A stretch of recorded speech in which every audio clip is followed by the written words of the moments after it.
अब जब हम निसाब को कैलकुलेट करते हैं, अब ज़रा सोना हमने साल के किसी एक हिस्से में लिया होगा, जायदाद अगर हमने कोई और बनाई है किसी और हिस्से में बनाई होगी, तो क्या हम हर उस एसेट के साल मुकम्मल होने के बाद उसका निसाब कैलकुलेट करेंगे, या हम एक तखमीना लगा लेंगे और साल के दौरान ही ज़कात दे देंगे? क्या बेहतर है? इसमें सबसे बुनियादी चीज़ जो समझने की है वो ये है कि इंसान का साहिब निसाब होना। अब हम इसको नहीं देखेंगे कि उसने कौन सा माल कब खरीदा, ठीक है, हम उसकी मालियत का अब अंदाजा लगाएंगे कि जब इस पर साल मुकम्मल हुआ, अब इसके पास जितनी वर्थ है उस पर वो ज़कात हो। बीच में साहिब निसाब ना होने का कोई एतबार नहीं, कोई एतबार नहीं, यानी बीच में अप डाउन अगर चलता रहा, डजंट मैटर, कारोबार में होता है ना अप डाउन, तो उसका कोई एतबार नहीं किया जाएगा, बल्कि उसका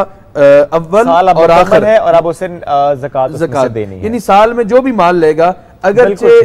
मसलन आखिरी घंटे में उसने 10 करोड़ उसके पास आ गए, तो वो ऐड हो गया, तो वो ऐड हो जाएगा, उस पर ज़कात उसको देना होगी। यहाँ पर एक थोड़ी सी मैं तफसील बताता चलूँ, जो मुफ्ती साहब इरशाद फरमा रहे थे ये बिल्कुल सही है, लेकिन ये तिजारत के अंदर उसूल है। अवाम नास को एक चीज़ समझनी चाहिए कि कुछ वो लोग हैं जो अपने घरों के अंदर ज़ाती माल रखते हैं, उसमें उस माल के ऊपर साल का गुजरना जरूरी है। अगर किसी वालिद ने अपनी बेटी के लिए सोना खरीदा और उस सोने के ऊपर अभी साल नहीं गुजरा था, लेकिन पहले जो सोना खरीद के रखा हुआ था उसके ऊपर साल गुजर गया, तो जो उसने बाद में खरीदा उसके ऊपर साल नहीं गुजरा, तो वो तिजारत का पर्पज नहीं था। लेकिन ये जो उसूल किबला मुफ्ती साहब ने बयान किया है ये बिल्कुल ठीक है, और ये माल तिजारत के अंदर जो है वो कैश फ्लो स्टेटमेंट होती है कि आपका माल आ भी रहा होता है और आपका माल जा भी रहा होता है, तो उसके दौरान फिर उसने कमाई भी की हुई होती है, मुनाफा कितना होता है, लॉस कितना होता है, तो फिर वहां पर हम एक इब्तिदा को देखेंगे और एक इंतहा को देखेंगे, और इंतहा को जब देखेंगे तो उसके अंदर भी क्या क्या चीजें आएंगी। हम इसको अपनी फाइनेंशियल स्टेटमेंट इकोनॉमिक्स की दुनिया में हम कहते हैं बैलेंस शीट। बैलेंस शीट जिसके अंदर असासाजात होते हैं, उसके कैश कितना है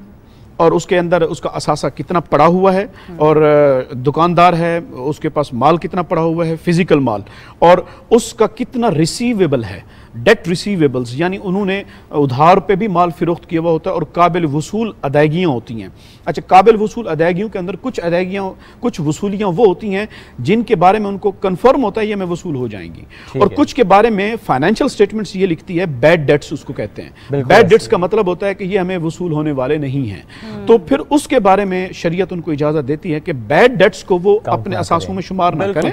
जब वो वसूल हो जाएंगे तो फिर वो बाद में दे देंगे, लेकिन बाकी सारी चीजों को शामिल करके जितना असासा वो बनेगा उसके ऊपर वो 2.5% के हिसाब से